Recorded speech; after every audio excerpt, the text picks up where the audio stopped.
What's up, YouTube fans? Today we're going to take a look at the Maketoys Acid Storm, their version of a masterpiece acid storm. I'm also going to take a look at the NuSupply heads for the Maketoys Seekers, specifically for Acid Storm and for Sunstorm.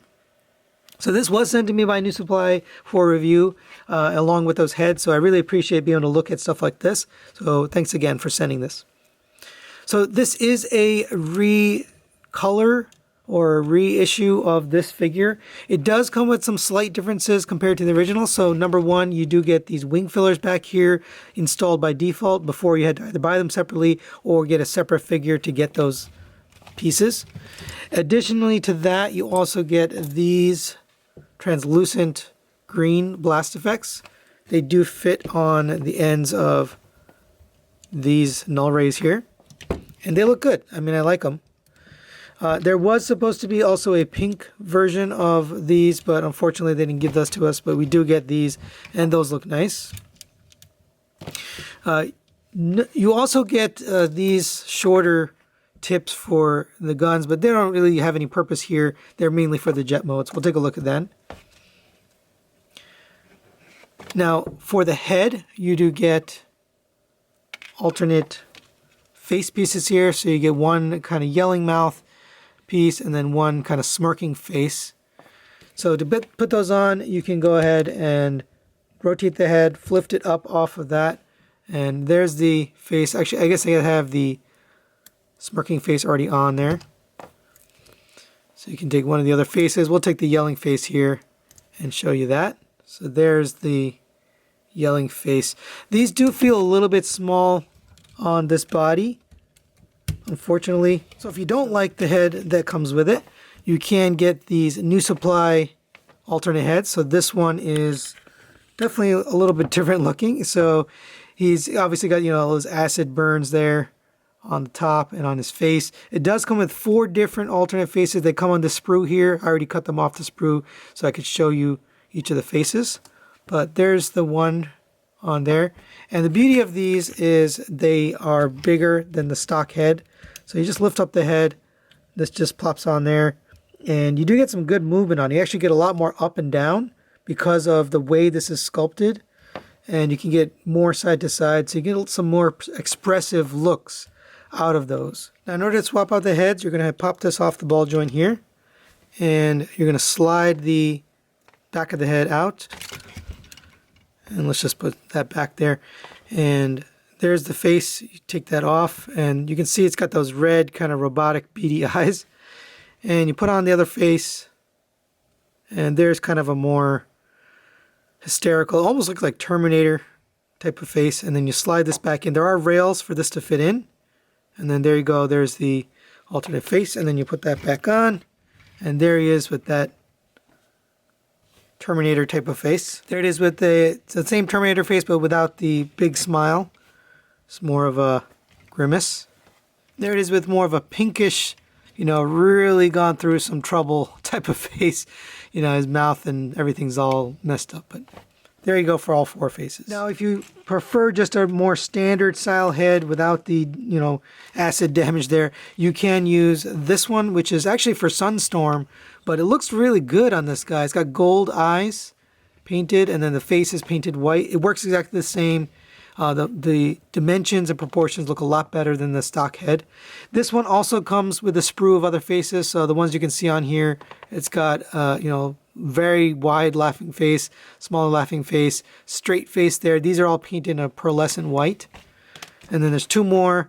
You've got this one, which is a slight smirking face, and then just a smaller smile. So that's another option if you prefer a more standard head. I think this looks good because the gold kind of matches the cockpit there. Now let's go over the articulation on this guy. It is the same as the original release, but I do want to show it just so you're aware. The head is on a ball joint. It doesn't have too much far back, but it does go down. And a little bit of side to side, rotates all the way around. Shoulders on this joint here, they also rotate around. You can end up knocking these wings around off the tab here, so just watch that. You can rotate the bicep. You have a double jointed elbow, gets you the full bend. Rotation at the wrist. You can articulate this, and you can go out on this arm if you need to for whatever pose you might get. The fingers also articulate, and the pointer finger has its own double joint, so you can point and you can do that kind of thing. You have a waist rotation, which is one of the selling points of this figure for some people because very few seekers out there have it. And he also has an ab crunch. It's kind of a loose joint, but you can get him crunched way down if you need to. It does break the sculpt, but you do have it. He does have hip skirts here on the front and the back, on the side. Actually, and on the back, he's got a butt flap here. You can rotate the legs up to here, back to there, move the wing out of the way, then out to the side. The rotation at the thigh. You have a double jointed knee. Just be careful, some things are sharp here. There's a joint here and a joint here, but it does get blocked by its own mold there. You do have an ankle tilt all the way up to there, and you have a toe tilt here on a ratchet. More for transformation, but you can kind of get that positioned, and no tilt back and forth. Just the heel stays still, but the toe does move. So quite a bit of articulation. Oh, and the wings, if you come to the back here, you can rotate them in and out and up and down. Sometimes they're loose. This one's a little bit on the loose side, but there's a screw, so you could probably tighten that and get that tightened up. And for a quick size comparison, there it is next to the brand new Takara Tomy Starscream. Very different aesthetic, you can tell here. Now, I am going to be doing a versus between the Maketoys Meteor EX and the new Starscream here, so I don't want to spend too much time here comparing, but you can definitely tell the aesthetic is very different, the proportions are different, the quality is different, the articulation, there's just a lot different, and they don't really look that great together, to be honest. But if you're getting all Maketoys and you're trying to put it with your maybe masterpiece Megatron, it will fit in just fine.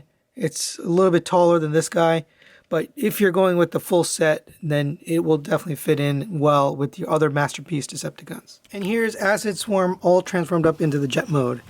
Pretty cool looking jet mode. He's a very, very limey green. You have the white nose cone here with the copper looking cockpit.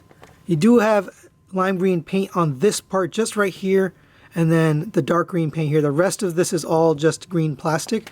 You have the red and white stripes here, and then on the tail fins you do have the red paint there. Other than that, everything else is just plastic colored. You can use the blast effects in this jet mode, but you have to take these off and put on the longer null rays style. And then you can use these with that. And that does look good. I like that. But if you prefer those shorter ones, you can't use those effects. All in all, pretty nice looking jet. I do find these to be somewhat irritating because as you're manipulating the figure or holding it, you just tend to move them out of place.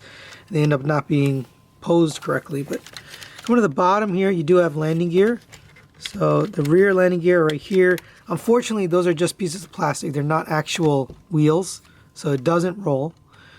You can fold out this front one as well. And this whole front nose cone is just very flimsy and floppy. And you can see what I meant by these. They kind of move out. They move to their own place. But there you go. It doesn't roll, but you can set it down on those landing gear.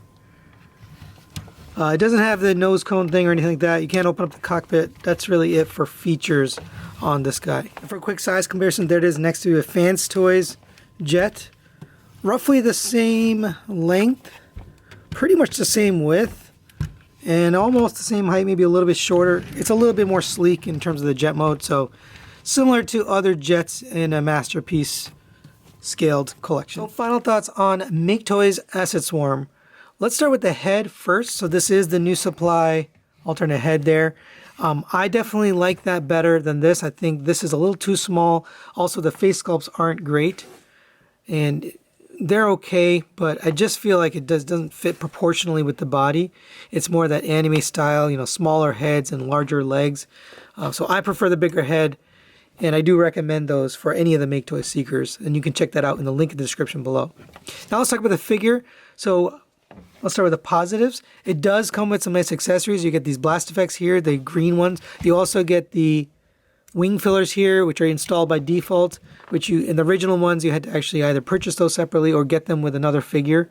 So it's nice that they included those. I also like the deco overall. I think it looks really cool. It's got a nice, stands out on the shelf, and it's just overall is, eye-catching. Negatives on this figure, the $160 price point feels a little bit overpriced, especially with all you're getting new really is these blast effects and those wing fillers. There's no other changes on this guy. Perhaps maybe a small amount of paint, but really it's the same. So for just those things, I'm not sure the $50 price increase for this guy is warranted for the EX version. Negatives wise, also the wings are still kind of loose and floppy on the legs, both in the robot mode and in the vehicle mode. And then these tail fins are also kind of floppy. You saw when I was handling the jet, they just kind of move on you. Same for these wings. So I thought they would have fixed these, but if you move the arm in the wrong direction, it tends to pop these wings out. It's just kind of an irritating thing that it does. And so you just got to watch out for that and, move the arms carefully without popping those wings out. But those are the same issues we had in the original. It's nothing new. I just figured they would have fixed stuff like that. So that's really it. I do recommend this if you are collecting the Maketoys versions of the Seekers and the cone heads, because it's going to fit right in. It's going to look good with that aesthetic. If you're collecting the new Takara Tomy figures for the Seekers, I don't recommend this. It doesn't fit in well. The aesthetic is way different, and actually it kind of ends up making this one look kind of weird and awkward next to the Starscream, or vice versa. The MP52 is not going to look great next to this just because the aesthetics are so different. So that's really it for today. Thanks for watching, and we'll see you next time.